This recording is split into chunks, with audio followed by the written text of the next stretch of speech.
তো আমি আসলে এই যে এই পেপারটা মোটামুটি রিসেন্ট একটা পেপার। এটা থেকেই আমি চেষ্টা করব আম একটা রাফ ওই যে ওভারভিউ যেটা বললাম, একটা রাফ ওভারভিউ দিয়ে যেতে। আম সো অবশ্যই তোমরা জানো যে এখন আ মোটামুটি ২ দিন ৩ দিনের ওয়ার্কশপ হয় সিঙ্গেল সেল নিয়ে। সেখানে আমরা চেষ্টা করতেছি ২০-২৫ মিনিটের মধ্যে একটা ওভারভিউ দিতে। এটা খুবই স্কেচি হবে ফর সিউর। আমি আশা করি তারপরেও যে এখান থেকে হয়তো একটা জাস্ট স্টার্টার ফর কনভারসেশনস এরকম। সো আমাদের আমার স্লাইড দেখা যাচ্ছে? হ্যাঁ, দেখা যাচ্ছে।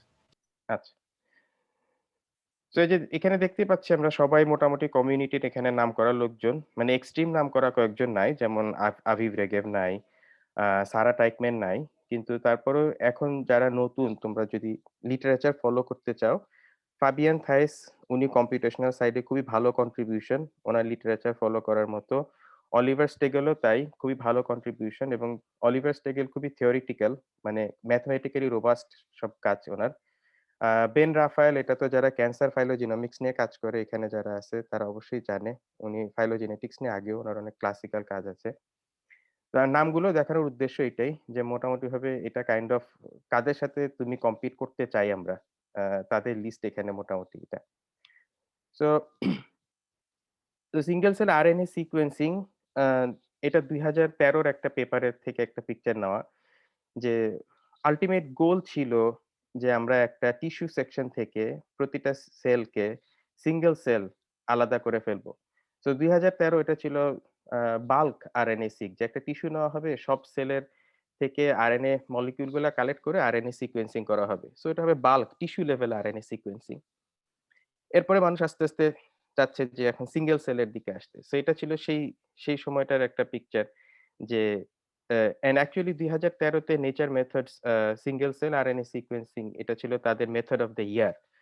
সো তখন এটা মাত্র লাইক গেইনিং ট্রাকশন। আ তো গোল ছিল এরকম সিঙ্গেল সেল নেওয়া হবে। প্রতিটা সেল থেকে তার যে জিন এক্সপ্রেশন সেগুলো কালেক্ট করা হবে। সো আল্টিমেটলি আউটপুট হবে এরকম একটা মেট্রিক্স। প্রতিটা রো একটা সেল, প্রতিটা কলাম একটা gene. So green value for example ওই সেলে ওই জিনটা highly expressed, red value means not expressed বা খুবই লো এক্সপ্রেশন।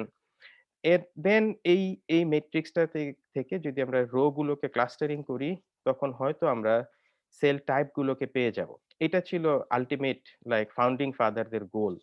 যে খুবই কনসেপচুয়ালি এলিগেন্ট একটা পিকচার। বিকজ এটা যদি অ্যাচিভ করা যায় তাহলে একটা টিস্যুর তখন শুধু টিস্যু না, টিস্যুর ভিতরের আরো আর্কিটেকচারাল লেভেলটা জানা যায়। যে কোন সেল টাইপ ওইখানে আছে, ইমিউন সেলগুলো এক টিস্যু থেকে আরেক টিস্যুতে কিভাবে ডিফারেন্ট ইত্যাদি অনেক ইন্টারেস্টিং কোয়েশ্চেন তখন তাদের মাথায় ছিল। আম বাট এটা ছিল ২০১৩ মাত্র হচ্ছে গিয়ে জিনিসটা শুরু হচ্ছে তখন। এই যে নিচের যে প্লটটা, এই প্লটটা আ ২০১৮ তে একটা মোর লাইক লুকিং ব্যাক একটা রিভিউ। ওই রিভিউতে এগুলা এই পুরো ট্র্যাজেক্টরি টা অফ ডেভেলপমেন্ট এটা ডিসকাস করা।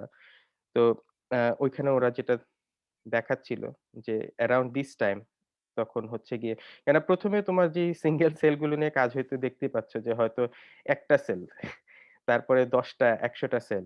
আস্তে, আস্তে ২০১৩ র দিকে জিনিসটা হচ্ছে গিয়ে মোর লাইক লিটারেলি টিস্যু লেভেলের আন্ডারস্ট্যান্ডিং আসা শুরু করল।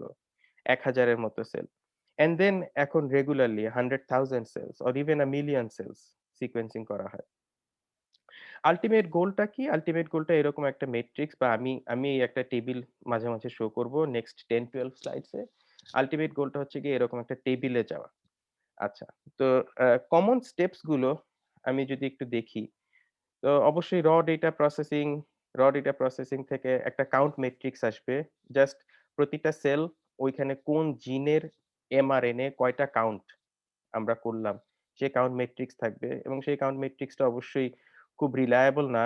ওইটাকে বিভিন্ন স্ট্যাটিস্টিক্যাল প্রসিডিউর এর মধ্যে দিয়ে নিয়ে আসা হবে এমন একটা স্টেজে যেখানে আমরা মোটামুটি বলতে পারি যে ঠিক আছে এখন জিনিসটা আমরা মডেল করতে পারি বা এনালিসিস করতে পারি। সো সেই initial set of steps again ওইগুলা ডিসকাস করার জন্য আবার একটা লম্বা ওয়ার্কশপের প্রশ্ন। বাট কিছু কোয়ালিটি কন্ট্রোল স্টেপ থাকে যে কিছু সেল থাকবে সেই সেলগুলো থেকে হয়তো আমরা একটা মিনিমাম নাম্বার অফ এমআরএনএও পাবো না। সেই সেলগুলো আমরা বাদ দিয়ে দিব। কিছু নরমালাইজেশন থাকবে বিকজ একই টাইপের ২ টা সেল, হয়তো ২ টা নিউরন সেল। কিন্তু ২ টা নিউরন সেলে দেখা যাচ্ছে যে জিন এক্সপ্রেশন ভ্যালু খুবই ডিফারেন্ট। কিন্তু ডিফারেন্ট হলেও ডিফারেন্সটা হয়তোবা amplitude a different, pattern similar. যে জিন A ২ টা সেলেই হাই। একটাতে একটু বেশি হাই, একটাতে একটু কম হাই। জিন B ২ টাতেই একটু লো। সো তখন তাদেরকে কম্পারেবল করার জন্য কিছু নরমালাইজেশন প্রসিডিউর ফলো করা হয়। অ্যান্ড দেন আমরা হয়তো ২ টা আলাদা, আলাদা স্যাম্পল কালেক্ট করা হয়েছিল। এটা এই যে এখানে আমরা দেখতে পাচ্ছি। ২ টা স্যাম্পল কালেক্ট করা হয়েছিল। সো সেই ২ টা স্যাম্পলের জিন এক্সপ্রেশন গুলো আমি জানি যে ২ টা বায়োলজিক্যাল রেপ্লিকেট। আমি জানি যে তারা একই জিনিস। কিন্তু তারপরে দেখা যায় যে জিন এক্সপ্রেশন গুলো একটু ডিফারেন্ট হয়ে গেছে। তখন তাদেরকে আবার অ্যালাইন করার জন্য কিছু প্রসেস। এই সবকিছু শেষ করার পরে একটা স্টেজে আসা হয় যখন হচ্ছে গিয়ে মানুষ শুরু করে এই যে ক্লাস্টারিং অ্যান্ড ক্লাস্টার গুলোকে ভিজুয়ালাইজ করা। সো এগেইন এই পুরো পার্টটা আমাদের ইনিশিয়াল স্ট্যাটিস্টিক্যাল প্রসেসটা এই পুরো পার্টটা একটা সিগনিফিক্যান্ট এরিয়া অফ রিসার্চ যেখানে আতিফের PhD lab like one of the pioneers Lior পাখটারদের ল্যাব। ওনারা এখনো কাজ করে আসলে এবং সিঙ্গেল সেলের বেশ কিছু ইনিশিয়াল মেথড আসলে আতিফদের পিএইচডি ল্যাব থেকে ডেভেলপ করা। সো এখন যখন আমাদের সব টেকনিক্যালি ডাটাটা কোট আনকোট ক্লিন হয়ে আসলো অ্যান্ড এট দিস পয়েন্ট আমি একটা কথা যেটা আমার কাছে মনে হয় খুব ইম্পোর্টেন্ট। এটা মানুলি কেলি ওনার একটা লেকচারের এমআইটির একটা কোর্স লেকচারে বলছিল যে, সিঙ্গেল সেল আমরা যে ডেটাটা হাতে পাই এটা কখনোই আসলে সেলের ভিতরে কি হচ্ছে তার একটা পিকচার না। Not even a static snapshot. So সেলের ভিতরে কিছু একটা হচ্ছে। ডেটা চেষ্টা করল ডেটা সেটাকে ক্যাপচার করতে। কিন্তু আসলে ডেটা সেটা ক্যাপচার করতে পারে নাই বা পারলেও সেটা এত নয়েজি যে সেটা থেকে আসলে স্ট্যাটিস্টিক্যালি আমরা সরাসরি কিছু বলতে পারি না। সো আল্টিমেটলি এই প্রসেস গুলোর মধ্যে দিয়ে আমাদের এই যে লেফট প্যানেলের এই প্রসেস গুলোর মধ্যে দিয়ে ইনিশিয়াল ডেটা যেটা কোট আনকোট একটা স্ন্যাপশট ছিল, সেই ইনিশিয়াল ডেটাটাকে আমরা চেঞ্জ করে ফেলছি কিন্তু। চেঞ্জ করে সেই ডেটাটাকে আমরা এমন একটা লেভেলে নিয়ে আসছি, যখন ডাটার মধ্যে আমরা মনে করি যে নয়েজ মিনিমাইজ হইছে। কিন্তু আমরা জানি যে বায়োলজি ইস নয়েজি। সো আমরা চেষ্টা করতেছি সেই নয়েজের মধ্যে যে ইনফরমেশন গুলো ছিল সেগুলো কিন্তু অলরেডি আমরা সরায় ফেলছি। রাইট? আমরা ওটাকে নয়েজ বলি বিকজ এটার ইনফরমেশনটা আমরা বুঝতে পারতেছি না। তো এনিওয়ে আমরা এইখানে আসলাম। এখন এখানে আমরা বললাম ক্লাস্টারিং এবং এই ক্লাস্টারিংটা মানেই হচ্ছে গিয়ে প্রতিটা সেলকে আমি আরেকটা সেলের সাথে কম্পেয়ার করতেছি। Should they come into the same cluster or stay separate? And সেই কম্প্যারিজনটা হচ্ছে অ্যারাউন্ড 20,000 ডিমেনশন এ। যদি আমরা এখনকার যেই ডাটা গুলা দেখো তোমরা, একটা সেলে থেকে হয়তো 10,000, 15, 20,000 জিন এর এক্সপ্রেশন রেকর্ড করা হচ্ছে। সো এই ক্লাস্টারিংটা খুব ইজি না। অ্যান্ড দেন ক্লাস্টারিংটা ভিজুয়ালাইজ করাও ইজি না। আমরা আল্টিমেটলি ভিজুয়ালাইজ করার জন্য 2 ডিমেনশন এ আসা হয়। সো এটা আরেকটা অ্যাক্টিভ এরিয়া যে কিভাবে ক্লাস্টার করা যায়। বটম লাইন হচ্ছে গিয়ে ডিসট্যান্স ফাংশনটা কি হবে? ২ টা সেলের মধ্যে ডিসট্যান্স কিভাবে আমরা কোয়ান্টিফাই করব? অ্যান্ড দেন হাই ডিমেনশন এ ডিসট্যান্স করলাম, হাই ডিমেনশন এ ক্লাস্টারিং করলাম। তারপরে লো ডিমেনশন এ তাকে কিভাবে ভিজুয়ালাইজ করা হবে? এখন সেটার জন্য অনেকটা আ বলতে গেলে আ স্ট্যান্ডার্ড হয়ে গেছে। ২ টা টেকনিক টি-SNE বেসড অবশ্যই পিসিএ ছিল শুরুতে। পিসিএ কিছু অ্যাসাম্পশন এর জন্য পিসিএ দেখা যায় খুব ভালো হয়তো হয় না। তারপরে মানুষ ইউজ করছে টি-SNE, হিন্টনদের একটা অ্যাপ্রোচ। আম তারপরে UMAP চেষ্টা করতেছে। আল্টিমেটলি কোনটাই বলা যায় না যে রিয়াল বায়োলজি রিফ্লেক্ট করতে পারে 2 ডিমেনশন এ নিয়ে এসে। সো ক্যাভিয়াট থেকেই যায়। তারপরেও মানুষ ওগুলি এখন ইউজ করে। সো বটম লাইন যখন ক্লাস্টারটা হয়, ধরো আমাদের এখানে গ্রিন ক্লাস্টার আর ইয়েলো ক্লাস্টার। এই ২ টা ক্লাস্টারের মধ্যে যখন ডিফারেনশিয়াল জিন এক্সপ্রেশন টেস্ট করা হয় যে কোন জিনগুলো গ্রিন ক্লাস্টারে বেশি active as compare to yellow and কোন জিনগুলো ইয়েলো ক্লাস্টারে বেশি active as compare to green.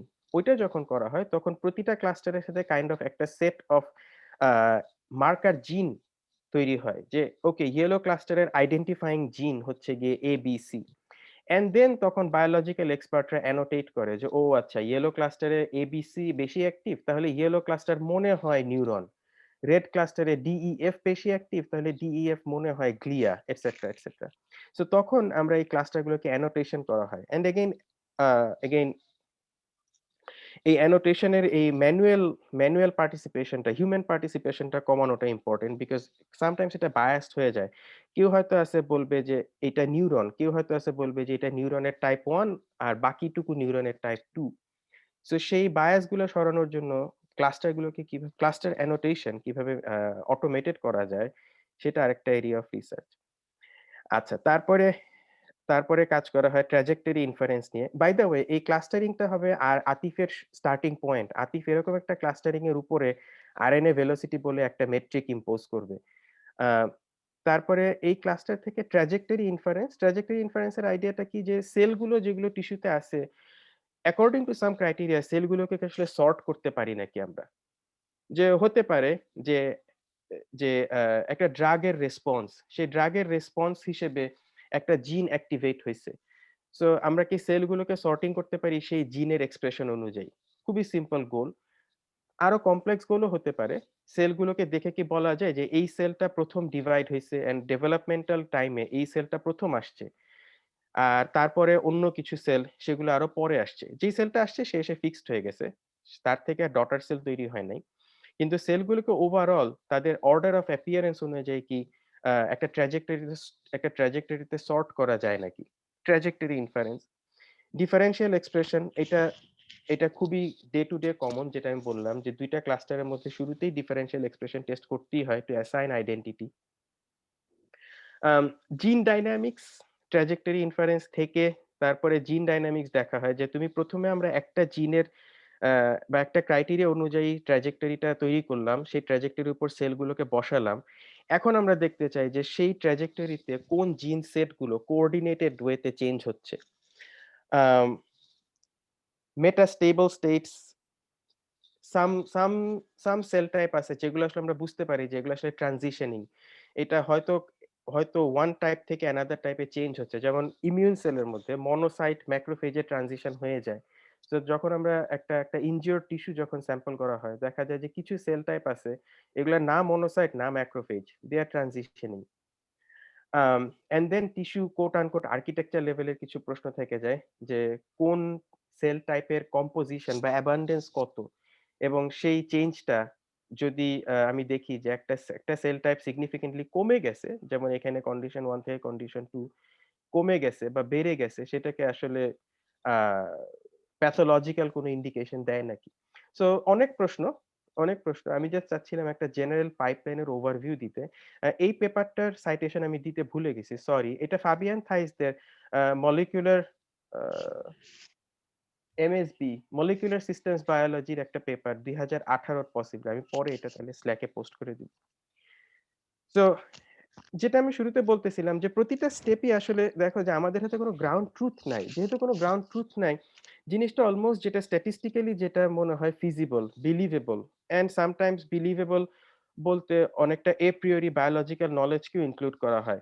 সবকিছু মিলায়ে ওই মানলিক-এলির কথাটা যে সেলে ঘটতেছে এক জিনিস, কিন্তু আমি যে ডেটা নিয়ে কাজ করতেছি সেই ডেটা আসলে অন্য জিনিস। সেই ডেটা আসলে কতখানি ক্লোজ টু গ্রাউন্ড ট্রুথ এটা কেউ জানে না। ইন্টারেস্টিং। সো আমি এখানে একটা জিনিস যে প্রতিটা এরিয়াই অ্যাক্টিভ এরিয়া অফ রিসার্চ। আমি যেটা আশা করি যে আজকের পরে হয়তো আমরা দেখব যে ডিফারেন্ট ইন্টারেস্টেড গ্রুপ তৈরি হতে পারে আমাদের মধ্যে যে আমরা ওই প্রবলেমটা নিয়ে আরেকটু দেখতে চাই, আরো কিছু পেপার পড়তে চাই। সো ভেরি বেসিক লেভেলে ইভেন ক্লাস্টারিং এও যেটা আমি বললাম যে ১ম এ মানুষ পিসিএ নিয়ে কাজ করছে, তারপরে টিসনি গেছে, তারপরে আসছে ইউম্যাপ এবং এখনো এই যে এটা গত ১ বছর আগের পেপার মাত্র। ওরা যেটা বলতেছে যে টিসনিকে যত খারাপ ভাবা হইছিল আসলে বা ইউম্যাপকে যত ভালো ভাবা হইছিল আসলে তত ভালো না বা আরেকজন তত খারাপ না। যে জিনিসগুলো আসলে অনেক সময় দেখা যায় যে কাউন্টার ইনটুইটিভ রেজাল্ট আসতেই থাকে। আ বটম লাইন যে যখন তুমি ডেটা এনালিসিস করবা, আমার কাছে মনে হয় যে সিগন্যাল দেখে সেটাকে সিগন্যাল ভাবাটা ঠিক না।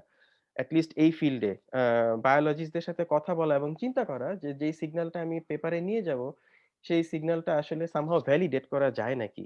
এটা খুব ইম্পোর্টেন্ট। আদারওয়াইজ অনেক কষ্ট-টষ্ট করে ডেটা এনালাইসিস করে পেপার লেখার পরে দেখা যায় যে রিভিউয়ারদের কাছে সেটা আসলে টেকানো যায় না। So anyway a big opportunities in single cell RNA sequencing যেটা আমি বললাম যে আল্টিমেট গোল হচ্ছে ট্রান্সক্রিপ্টোম।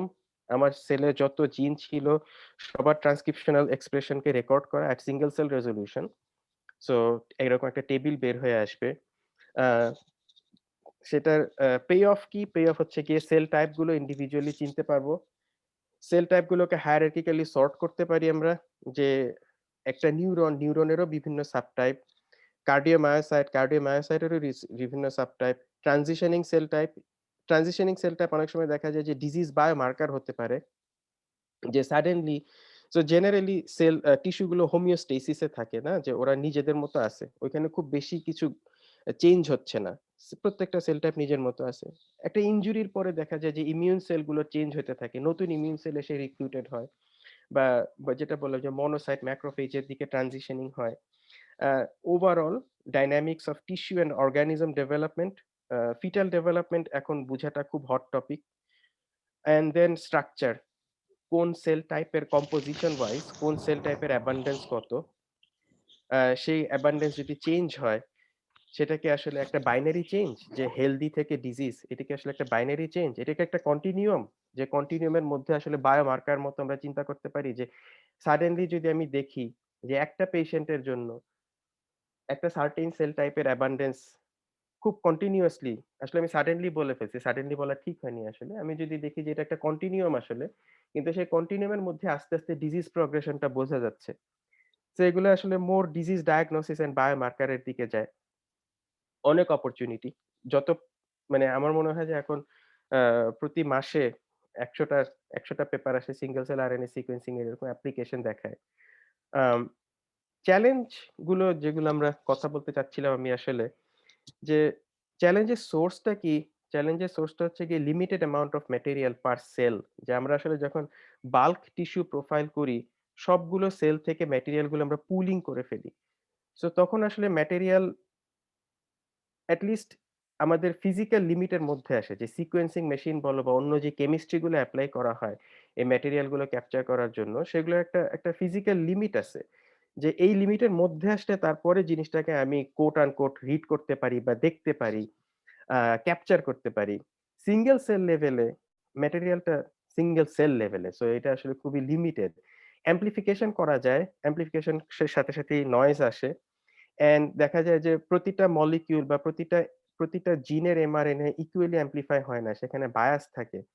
সো এমপ্লিফিকেশন করলেই যে সব সমস্যার সমাধান হয়ে গেল সেটা না। And then typical data science এর কমন কথা কার্স অফ ডিমেনশনালিটি, যে আমি প্রতিটা নিউ জিন যদি আমি আমার এই লেফট কলাম প্যানেলে যোগ করি, একটা করে নিউ জিন যোগ করার জন্য টেকনিক্যালি আমার আমার twice the number of cells আসলে নিয়ে আসা দরকার।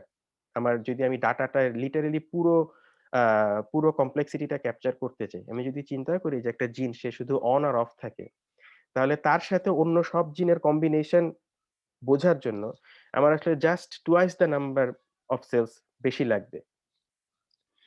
So a basic source of challenge হচ্ছে গিয়ে ফিজিক্যাল লিমিট অ্যান্ড দেন আমাদের যে ডিভাইস গুলো, যে ইকুইপমেন্ট গুলো যে ইউস করা হয়, সেগুলো আসলে এখনো অত প্রিসাইজ না। অনেক প্রিসাইজ, তারপরেও অত প্রিসাইজ না। সো সেজন্য যেকোনো স্ট্যাটিস্টিক্যাল মেথডই কেউ যখন এখানে ইন্ট্রোডিউস করে, আমরা দেখি যে বায়ো আর্কাইভ এ আসলে প্রতি মাসে ১০০ টা মেথড আসে। কিন্তু আসলে সবগুলা যে খুব ভালোভাবে পাবলিশ হয় তা কিন্তু না। বিকজ রিভিউ স্টেজে গিয়ে দেখা যায় যে কমন প্রশ্নগুলো ডিল করতে হয়। যে তুমি কিভাবে আনসার্টেইনটি নিয়ে কমেন্ট করতে পারো? স্কেলেবিলিটি মেথডটা কি স্কেলেবল নাকি? যেটা ওই যে একটু আগের একটা প্লটে দেখলাম যে এখন হান্ড্রেডস অফ থাউজেন্ডস থেকে মিলিয়নস অফ সেলস নিয়ে কথা বলতে হয়। Is there any way for you to propose a validation? And benchmarking তো করতেই হয়। সিঙ্গেল সেলের এখন একটা পেপার লিখলে ১০ টা মেথডের সাথে মিনিমাম বেঞ্চমার্কিং দেখাতে হয়। আম অ্যান্ড অ্যাপ্লিকেশন ডোমেইন এ চ্যালেঞ্জ হচ্ছে গিয়ে যে শুধু যে ট্রান্সক্রিপ্টম সিকোয়েন্সিং করেই লোকজন বসে আছে তা তো না। ডিএনএ সিকোয়েন্সিং করতেছে যে প্রতিটা সিঙ্গেল সেল থেকে জিনোমের সিকোয়েন্সটা নিয়ে আসা যায় নাকি। প্রোটিন সিকোয়েন্সিং করতেছে, মেথিলেশন সিকোয়েন্সিং করতেছে, ক্রোমাটিন অ্যাক্সেসিবিলিটি সিকোয়েন্সিং করতেছে। সো এই সবগুলো মোডালিটি, ডিফারেন্ট ডেটা মোডালিটির ডেটাকে সিঙ্গেল সেল লেভেলে কম্বাইন করা যায় কিভাবে, ইন্টিগ্রেট করা যায় কিভাবে এবং across samples. Uh across sample বলতে time point, uh disease disease and treatment group, এগুলোকে কিভাবে কম্বাইন করা যায় এবং শুনলে মনে হয় যে হ্যাঁ, একটা মেট্রিক্স এর সাথে আরেকটা মেট্রিক্স কনক্যাটিনেট করে দিলাম। তাহলেই কম্বাইন হয়ে গেল। কিন্তু মানে এট লিস্ট এই অডিয়েন্স যেটা ডেফিনিটলি দেখতে পারতেছে সেটা হচ্ছে গিয়ে যে যখন আমি বলতেছি যে এটা হেলথি অ্যান্ড এটা ডিজিজ অ্যান্ড আমি জানি যে সেখানে একটা ব্যাচ ইফেক্ট বলে একটা ইফেক্ট থাকতে পারে যে জাস্ট ২ টা স্যাম্পলকে আলাদা, আলাদা সময়ে বা আ আলাদা আলাদা ডিভাইসে আলাদা আলাদা রান হিসেবে আ ২ টা ডাটাকে রেকর্ড করা হয়েছে। শুধুমাত্র সেইজন্যই কিছু চেঞ্জ ইন্ট্রোডিউস হয়ে যেতে পারে। তখন আসলে ডাটাটা শুধু কনক্যাটিনেট করলে হয় না। সিস্টেম্যাটিক্যালি চিন্তা করতে হয় যে আমি কিভাবে আসলে এই ২ টা স্যাম্পলকে আগে ঐরকম টেকনিক্যাল বায়াস থেকে ফ্রি করব। অ্যান্ড দেন ফ্রি করতে গিয়ে যদি ওভার কারেক্ট করে ফেলি তাহলে বায়োলজিটা আবার হার্মড। সো এগেইন চ্যালেঞ্জটা মোর লাইক স্ট্যাটিস্টিক্যাল সাইড এ চলে আসে যে বিকজ আমাদের হাতে এরকম অনেক ডাটা আছে যেটা হয়তো একটা ডিজিজ এর জন্য একটা পেশেন্টের এক একবারের ডাটাই কালেক্ট করা গেছে বা হয়তো পোস্টমর্টেম ডাটা। এখন একটা পেশেন্টের ডাটা আসছে সে হয়তো ১৫ বছর বয়সের একটা বাচ্চা। আরেকটা পেশেন্টের ডাটা আসছে সে হয়তো মিড এইজ অ্যান্ড আরেকটা ডাটা সেটা হয়তো আসলে পোস্টমর্টেম এর একটা স্যাম্পল থেকে আসতেছে। এখন এই ৩ টা ডাটার মধ্যে এইজ অলরেডি একটা কনফাউন্ডিং ভেরিয়েবল। আমি এইজের জন্যই হয়তো কিছু জিন এক্সপ্রেশন চেঞ্জ হয়। যেমন এগেইন হার্ট এর কথা বলতে গেলে কার্ডিওমায়োসাইটের রিনিউয়াল এটা এইজের সাথে সাথে কমতে থাকে। এখন সেই রিলেটেড জিন এক্সপ্রেশন গুলোও এইজের সাথে সাথে কমতে থাকে। এখন আমি যদি ১৫ বছর বয়সের স্যাম্পল ভার্সাস পোস্টমর্টেম এর স্যাম্পল চিন্তা করে বলি যে, ও আচ্ছা এই জিনের এক্সপ্রেশন কমে যাওয়া মানেই হচ্ছে গিয়ে লেটস সে কার্ডিয়াক অ্যারেস্ট এর প্রবাবিলিটি বেড়ে যাওয়া। সেটা হতেও পারে নাও পারে বিকজ এখানে এইজ অলরেডি একটা কনফাউন্ডিং ভেরিয়েবল। সো সো এগুলো আ বিগ চ্যালেঞ্জ আসলে। অবশ্যই মানুষ চেষ্টা করতেছে যে কিভাবে একটা প্লজিবল রেঞ্জ এ ডাটাটাকে কারেক্ট করা যায় without harming the biology. So আমি আসলে নেক্সট নেক্সট ৭-৮ স্লাইডে এই যে টপ 11 চ্যালেঞ্জ যেগুলো আছে, টপ 11 চ্যালেঞ্জের আসলে রেকারিং থিম এগুলাই থাকবে। Limited amount of material, noise and bias and কিভাবে ওদেরকে একসাথে ইন্টিগ্রেট করা যায়। সো ১ম চ্যালেঞ্জ স্পারসিটি। এটা হয়তো তোমরা অনেকেই একটা ওয়ার্ড দেখো ড্রপ আউট বলে যে যেহেতু আমাদের বায়োলজি অলরেডি নয়েজি, একটা জিন কখনো একটা সেলে সে হয়তো ওই সেলের ক্যারেক্টারিস্টিক একটা জিন, ওই সেল টাইপের সাথে ওই জিনের expression integral.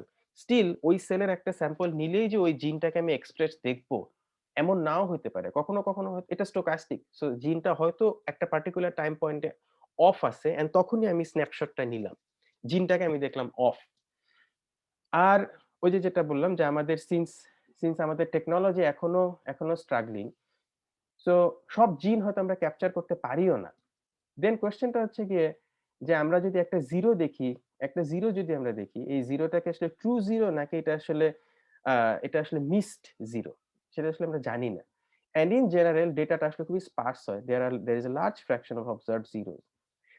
So technical noise যেটা আমরা বললাম যে technology used and then sequencing depth ও একটা প্রশ্ন। যদি অনেক ডিপ সিকোয়েন্সিং করা হয় অনেক সময় দেখা যায় যে আ অনেক, অনেক কোয়েশ্চেন মার্ক কে আসলে ট্রু 0 হিসেবে আইডেন্টিফাই করা যায়। কিন্তু এগেইন লিওর পাখটার আতিফদের ল্যাব যেটা দেখাইছে রিসেন্টলি যে প্রবাবলি সিকোয়েন্সিং ডেপথ বাড়ানোর থেকে স্যাম্পল বাড়ানোটা কোনো ক্ষেত্রে মোর ইম্পোর্টেন্ট।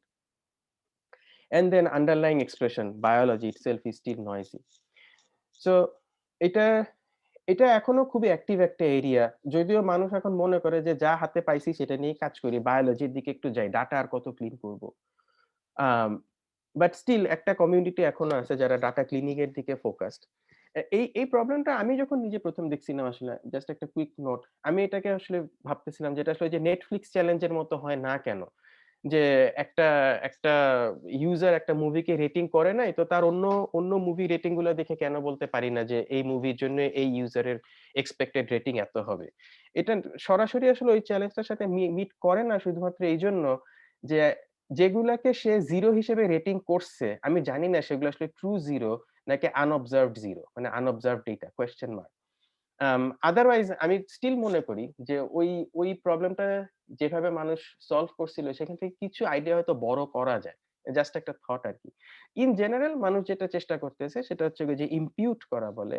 যে এটা তো 20,000 ডিমেনশনাল ডেটা সে সেটা তাহলে কোন ম্যানিফোল্ড এ এই ডেটাটা এমবেডেড ছিল। সেই ম্যানিফোল্ডটা আসলে সামহাউ লার্ন করা যায় নাকি। সো এখানে এই ফিগারটা আসলে সেটাই পয়েন্ট যে আ যদি আমাদের এই ডটেড লাইনটা যদি হয়ে থাকে, এখানে ম্যানিফোল্ড জাস্ট একটা কার্ভ।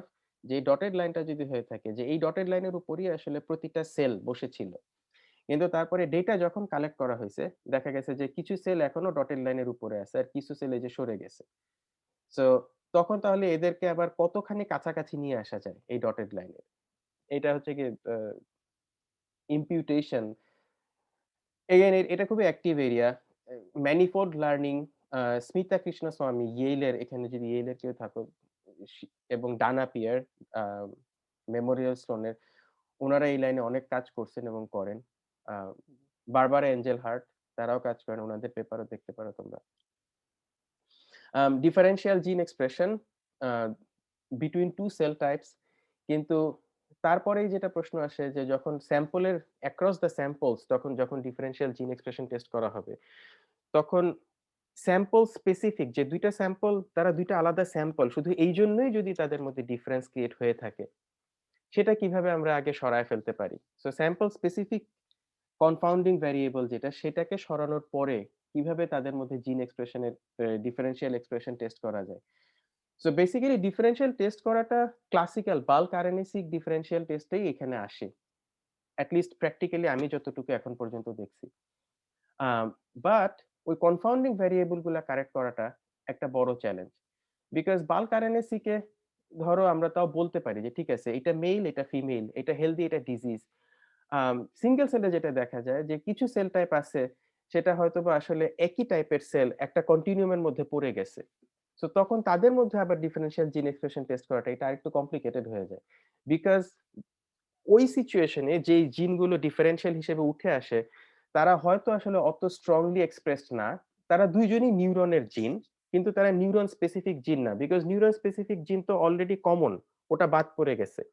তো যেগুলো থাকে অলরেডি তাদের এক্সপ্রেশন হয়তো লো লেভেলের বা আরেকটু নয়েজি লেভেলের। সো সো ওই সিচুয়েশন গুলোতে ডিফারেনশিয়াল জিন এক্সপ্রেশন টেস্ট করাটা কমপ্লিকেটেড হয়ে যায়। A ৩ number challenge mapping to a reference cell atlas. Bottom line হচ্ছে গিয়ে আমি কিভাবে বলবো যে ২ টা সেলের মধ্যে ডিসট্যান্স সিগনিফিক্যান্টলি ক্লোজ।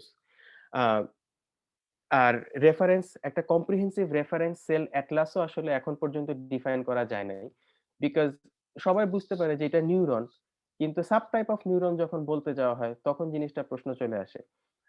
আমাদের ল্যাবে আমরা রিসেন্টলি আ একটা মেটা এনালিসিস করলাম যে যত যত heart related single cell and single nucleus data publish হইছে সবগুলোকে একসাথে করা হইছে।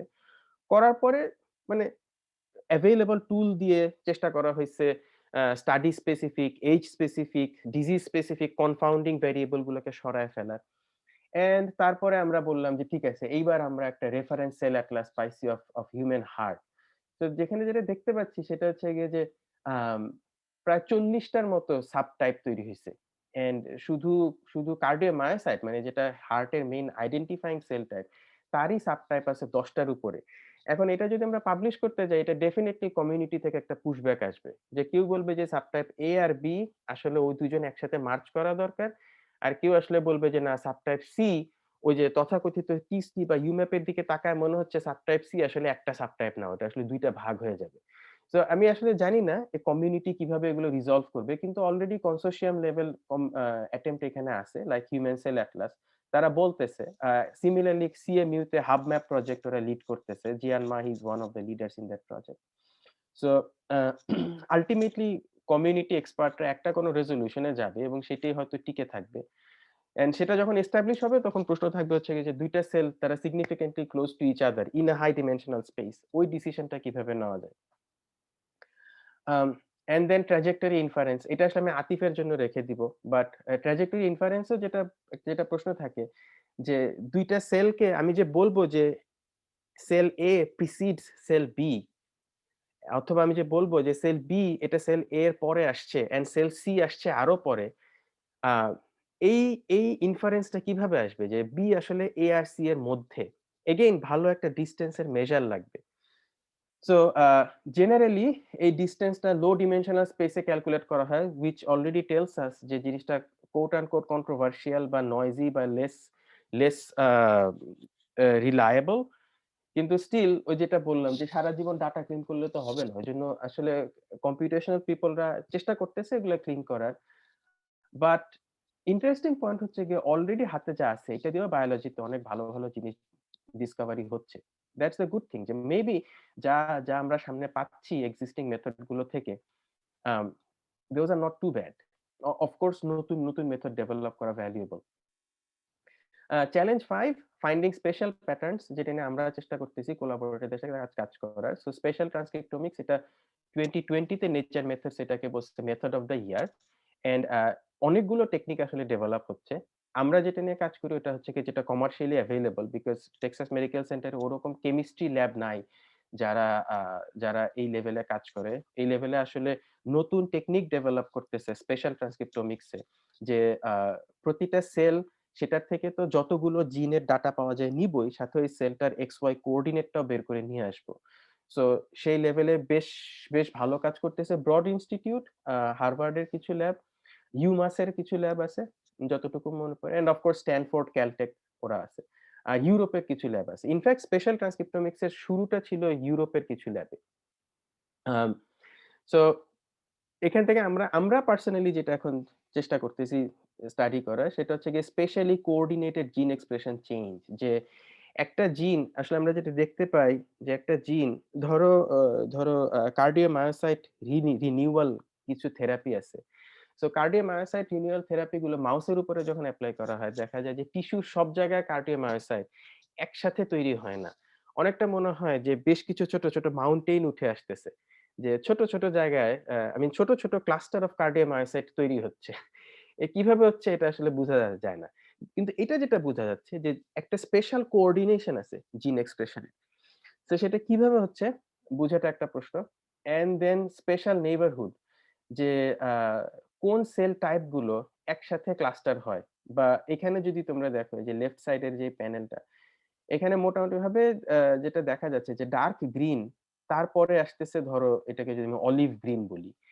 তারপরে সাম আদার শেড অফ গ্রিন। সো এই স্পেশাল প্যাটার্নিং টা কিভাবে হয়? এটা ডেভেলপমেন্টাল টাইম পয়েন্ট থেকেও চিন্তা করা যায়। অথবা অথবা এগেইন কোন একটা ইনজুরির পরে এটা যদি রিঅর্গানাইজ হয় এই সেল টাইপ গুলো, সেটা কিভাবে রিঅর্গানাইজ হয়? বিকজ ইনজুরির পরে দেখা যায় যখন স্কার ফরমেশন হয়, এগুলো কিছু পার্টার্বড হয়। কিন্তু পার্টার্বড হওয়া মানে এই না যে এখানে নতুন করে একটা লাল সেল তৈরি হয়ে যাবে। ওরা নিজেদের মধ্যে রিঅর্গানাইজড হয়। কিভাবে হয়? এটা বুঝাটা আমাদের ওয়ান অফ দ্যা গোলস আসলে আমাদের ল্যাবে। অ্যান্ড দেন তোমরা ওই যে নেচার মেথডস এর পেপারটা আমি Slack এ আম লিঙ্কটা পোস্ট করব। তোমরা দেখতে পারো। খুবই প্রমিজিং, অফ কোর্স খুবই promising. Um one of the interesting things হচ্ছে যে কমার্শিয়ালি এভেইলেবল টেকনিক যেটা ভিজিয়াম, যেটা থেকে আমাদের মনে হয় যে নেক্সট ১-২ বছর most of the data sets হবে ভিজিয়াম এর ডাটা সেট। ওইখানে এই একটা গ্রিড লোকেশন ওটা আসলে একটা সেল না। এন্ড তোমরা চিন্তা করতে পারি আমরা ন্যাচারালি যে আসলে আমাদের টিস্যু গুলো আসলে গ্রিড এর উপরে না, যে এক টিস্যুর প্রতিটা লোকেশন যেখানে একটা করে সেল আছে এটা একটা গ্রিড হিসেবে ডেসক্রাইব করা আসলে সম্ভব না। একটা গ্রিড মোর রেগুলার প্যাটার্ন। একটা গ্রিডের একটা লোকেশনে হয়তো ২ টা সেল পড়তে পারে, ১০ টা সেলও পড়তে পারে। তো ভিজিএম এটা একটা হেক্সাগোনাল গ্রিড। অ্যা যারা কম্পিউটেশনাল জিওমেট্রিতে কাজ করে তোমরা জানো যে কেন হেক্সাগোনাল গ্রিড এটা অপটিমাল। অ্যান্ড দেন ভিজিএম এর একটা গ্রিড, এটা ওই যে শুরুতে যেটা বলছি যে ফিজিক্যাল একটা লিমিট আছে যে আমরা একটা সার্টেন অ্যামাউন্ট এর ম্যাটেরিয়াল ক্যাপচার করতে চাই। সবকিছু চিন্তা করে ওরা যে গ্রিড সাইজটা রাখছে সেটা হচ্ছে গিয়ে 100 micrometer, about 110 micrometer in diameter. So সেইখানে এট এট একটা গ্রিড লোকেশনে ১০ টার মতো সেল ক্যাপচার করে। এগেইন এটা টিস্যু টু টিস্যু ভ্যারি করে। লাইক কার্ডিওমায়োসাইট গুলো বড় হয়। Uh on the other hand blood cell গুলো বলতে আমি আসলে যেটা বোঝাচ্ছি লাং থেকে, লিভার থেকে যখন মোটামুটি সফট টিস্যু যেগুলা, সেগুলা থেকে যখন আনা হয়, তখন দেখা যায় যে হয়তো ১০ টার মতো সেলও ক্যাপচার্ড হয়। আ সো তাহলে ওই সেলগুলো এই মুহূর্তে এই একেকটা স্পট একটা বাল্ক হয়ে গেছে। বিকজ আমি জানি না ওইটার ভিতরে কিন্তু আর ইন্ডিভিজুয়াল সেলের ডাটা আমার হাতে নাই। একটা স্পটের ডাটা যেটা সেটা আসলে ওই ১০ টা বা ৫ টা সেলের একটা সিউডো বাল্ক ডাটা হয়ে গেছে তখন। সো দেন ওইটা থেকে যেকোনো সেল টাইপ লেভেলের স্টেটমেন্ট বলার জন্য ১ম এ আসলে এটাকে ডিকনভলভ করতে হয়। এটা আরেকটা অ্যাক্টিভ এরিয়া অফ রিসার্চ। যে শুধু মেট্রিক্স ফ্যাক্টরাইজেশন করে আসলে যে ডিকনভলিউশন গুলো হয়, দেখা যায় যে ওইটা আসলে খুব ভালো সলিউশন হয় না। সলিউশন গুলা স্টেবল হয় না। কিভাবে ইনিশিয়েট করা হচ্ছে তার উপরে ডিপেন্ড করে সলিউশন গুলা লার্জলি ভ্যারি করে। বিকজ মেট্রিক ফ্যাক্টরাইজেশন অলরেডি এটা একটা ওভার ডিটারমাইন্ড প্রবলেম। সো মানে আমাদের যতগুলা ভেরিয়েবল অবজারভেশন আছে তার থেকে বেশি আসলে। সো তাহলে তাহলে অপটিমালটা কোনটা হবে সেটা ডিফাইন করাটা ডিফিকাল্ট। এটা আরেকটা এরিয়া অফ রিসার্চ। আমাদের কিছু প্রজেক্ট আমরা এখানে শুরু করতেছি মাত্র। অন্য কোনো মিটিং এ কথা বলতে পারি। সো চ্যালেঞ্জ 1 to 5 ছিল mostly talking about uh transcriptomic side. 6 থেকে 11 similar challenge whole genome sequencing এর দিকে চলে যায়। সো ট্রান্সক্রিপ্টোমিক্স আমরা যেটা দেখছি missing expression or like question mark, এখানে চলে আসে মিসিং ডাটা অ্যান্ড জিনোটাইপিং এ এরর থাকতে পারে। সো এরর থাকতে পারে, মিসিং ডাটা হইতে পারে। তাহলে ভ্যারিয়েন্ট কলিং হয়ে যায় আরো বেশি চ্যালেঞ্জিং। কিন্তু এই ভ্যারিয়েন্ট কলিংটাই সবচেয়ে বেশি জরুরি আমাদের জন্য সিঙ্গেল সেল ডিএনএ সিকোয়েন্সিং নিয়ে কেউ যদি কাজ করতে চায়। সো তারপরেও মানুষ চেষ্টা করতেছে সেই ডাটাটাকে ক্লিন করার এন্ড ক্লিন করার পরে single cell phylogenomics this is amazing. Of course যেটা আমরা বলতেছি যে এরর প্রপাগেশন হবে ৬ থেকে and then single cell phylogenomics বলতে এখন স্পিসিস নাম্বার অফ স্পিসিস হচ্ছে নাম্বার অফ সেলস যদি আমরা বলি। সো তাহলে স্কেলেবিলিটি আমি এখানে বায়োজিৎ আছে নাকি আমি জানি না কিন্তু ওদের ল্যাব তো এগুলো নিয়ে অনেক কাজ করছে। And then multiple type of variation কে ইন্টিগ্রেট করা এই সিঙ্গেল সেল ফাইলোজেনেমিক মডেলিং এ এটাই আসলে ক্যান্সারের সাইডে এখন খুব interesting and important. Nicholas Navin, MD অ্যান্ডারসনে ওনারা সিঙ্গেল সেল ডিএনএ সিকোয়েন্সিং করে এবং করে ওনারা আসলে বেশ ভালো ভালো কিছু পেপার ওনারা পাবলিশ করছে যেখানে আসলে দেখা গেছে যে single cell DNA sequencing, single cell RNA sequencing এই ২ টা যদি একসাথে কেউ করতে পারে সেটাও আসলে ও অনেক স্পেশাল ইনফরমেশন বের করে নিয়ে আসে। লাইক একটা টিস্যুর কোন জায়গাতে আসলে আ উনারা আসলে পার্টিকুলারলি ব্রেস্ট ক্যান্সার নিয়ে স্টাডি করছে অ্যান্ড সোর্স সেল গুলো কিভাবে লোকালাইজ ছিল। ওইখান থেকে কোন টাইপের প্রোজেনিটার শুরুতে তৈরি হইছে, আস্তে, আস্তে স্প্রেড হইছে। উনাদের সেল 2018 এর একটা পেপার তোমরা দেখতে পারো। অ্যান্ড দেন ফাইলোজিনোমিক্স আসছে মানে সেখানে এখন পপুলেশন জেনেটিক আর আরো প্যারামিটার স্টাডি করা যায় এই single sell DNA sequencing data যদি হাতে থাকে। Fitness, mutation rates etcetera, etcetera. So আমি আসলে ক্লোজ করে ফেলবো। আ শেষ মোর প্র্যাকটিক্যাল সাইডে যদি চিন্তা করো, পেপার যদি লিখতে চাই আমরা, really like big paper from big data sets কিছু প্রশ্ন শুরু থেকে চিন্তা করা ভালো যেগুলো হচ্ছে গিয়ে এই পেপারের চ্যালেঞ্জ 10 অ্যান্ড 11 হিসেবে সামনে রাখা। যে how to validate and benchmark your methods. Benchmarking হয়তো স্টিল ইজি, ভ্যালিডেশন আসলে অনেক সময় ডিফিকাল্ট হয়ে যায়। um, and then data integration from multiple modalities, um, RNA, DNA, protein, da. So এখন আমি তাহলে আসলে শেয়ারিং স্টপ করি। কারো যদি কোনো কোয়েশ্চেন না থাকে তাহলে আমার এইটুকুই ছিল। Big big overview and then Atif তাহলে স্টার্ট করতে পারে। একটা কোয়েশ্চেন ছিল আমার স্যার। জি ভাইয়া। স্যার চ্যালেঞ্জ 5 এ যেটা ছিল, জি। চ্যালেঞ্জ 5 এখানে বলুন হচ্ছে মানে স্পেশাল নেবারহুডস রিকোয়ার্স ডিকনভলিউশন। এটা একটু বুঝি নাই এটা। ও আচ্ছা। আইডিয়াটা হচ্ছে দাঁড়াও ভাইয়া তাহলে ইয়েটা চেঞ্জ করি। লেজার পয়েন্টারটা চেঞ্জ করি। যে আমাদের তো এইটা হচ্ছে গিয়ে একটা গ্রিড লোকেশন। সো এই গ্রিড লোকেশনের ভিতর থেকে আমরা ডেটা কালেক্ট করতেছি। সো এই গ্রিড লোকেশনটা হয়তো তোমার এক্স কোঅর্ডিনেট হচ্ছে গিয়ে 1, ওয়াই কোঅর্ডিনেট হচ্ছে গিয়ে 1। সো সিঙ্গেল সেল লেভেলে যদি আমি ডাটা কালেক্ট করতে পারতাম যে এই গ্রিডের মধ্যে এরকম যদি হইতো যে এই গ্রিডের মধ্যে একটাই সেল আছে। পরের গ্রিডের মধ্যে একটাই সেল আছে। তাহলে খুব ভালো হইতো। কিন্তু আসলে যেটা দেখা যায় যে এই গ্রিডের মধ্যে একটা সার্কেল সেল আছে, একটা ট্রায়াঙ্গেল সেল আছে, একটা স্কোয়ার সেল আছে। কিন্তু এই গ্রিডটা থেকে যে ডাটাটা আসতেছে সেই ডাটাটা আসলে এই ৩ জনের কম্বাইন্ড ডাটা। সেই ডাটাটা আসলে সিঙ্গেল সেল লেভেলের ডাটা না। সো আমি যদি এখন বলতে চাই যে আসলে সার্কেল সেল আর ট্রায়াঙ্গেল সেল ওরা সবসময় একসাথে একটা নেইবারহুড ফর্ম করে। ওর আমি যদি বলতে চাই যে সার্কেল সেল আর ট্রায়াঙ্গেল সেল তারা সবসময় স্পেশালি সেপারেট থাকে। সেই কথাটা আসলে ইমিডিয়েট এক্সপেরিমেন্ট থেকে যে ডাটাটা আসবে ওইটা দেখে আমি বলতে পারব না। বিকজ ইমিডিয়েট এক্সপেরিমেন্টে ডাটাটা এক্স, ওয়াই কোঅর্ডিনেট আছে।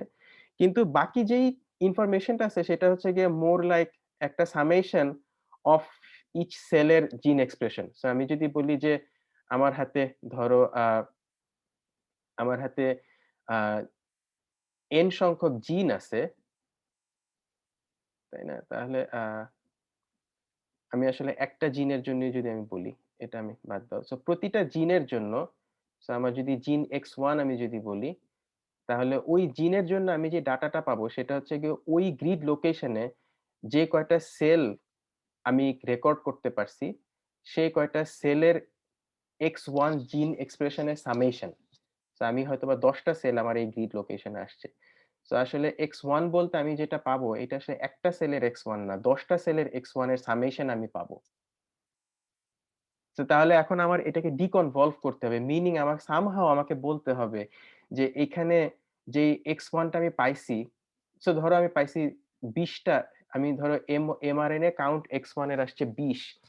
সো সামহাউ বলতে যে ডিকনভলিউশন অ্যাপ্রোচ আমার তখন বলতে হবে যে এই ২০ এর মধ্যে হয়তো ১১ টা আসছে আসলে ট্রায়াঙ্গেল সেল থেকে, ৫ টা আসছে স্কোয়ার সেল থেকে, আর বাকি ৪ টা আসছে সার্কেল সেল থেকে। I am sorry.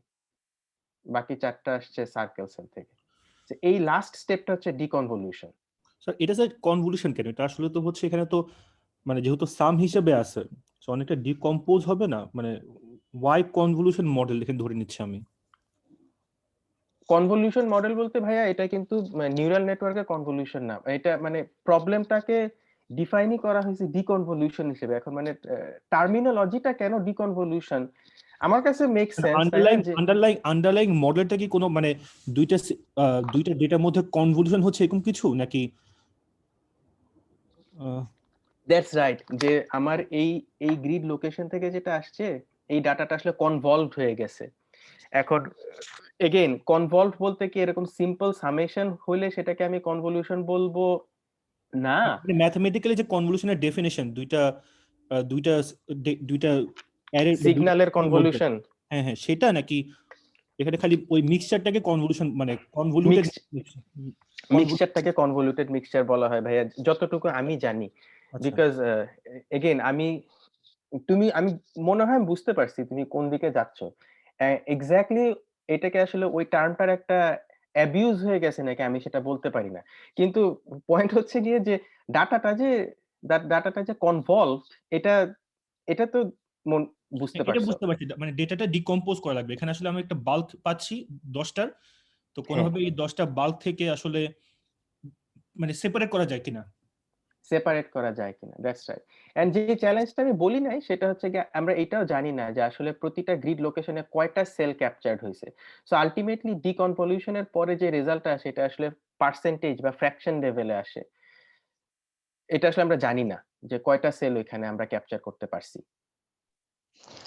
স্যার কয় টাইপের সেল থাকবে সেটাও কি জানবো আসলে? সেটাও জানবো না। Well, that's another good question, যে তোমার হাতে যদি ওই টিস্যু স্যাম্পলেরই একটা সিঙ্গেল সেল আরএনএ সিকোয়েন্সিং থাকে, তখন ওই সিঙ্গেল সেল আরএনএ সিকোয়েন্সিং ডাটাটাকে ওই যে প্রথমে যেটা বললাম যে ক্লাস্টার করে হয়তো হুম একটা হুম। হিউম্যান এক্সপার্ট বলে দিবে যে এখানে 10 টাইপের সেল আছে। একটা এস্টিমেশন পাওয়া যাবে। আচ্ছা হ্যাঁ। একটা এস্টিমেশন পাওয়া যাবে এন্ড দেন বেসিক্যালি স্ট্যান্ডার্ড ডিকনভলিউশন অ্যাপ্রোচের জন্য যে নন নেগেটিভ ম্যাট্রিক্স ফ্যাক্টরাইজেশন যেটা অ্যাপ্লাই করা হয়, ওইখানে তো আসলে রেফারেন্স অ্যাক্সিস লাগে। ওই রেফারেন্স অ্যাক্সিস গুলো আসলে ওই হিউম্যান এক্সপার্টের বলে দেওয়া 10টা সেল টাইপ থেকে রেফারেন্স অ্যাক্সিস গুলো ডিজাইন করা হয়। জেনারেলি প্রতিটা জিনের mean expression in each individual cluster ওইটা হয় একটা অ্যাক্সিস।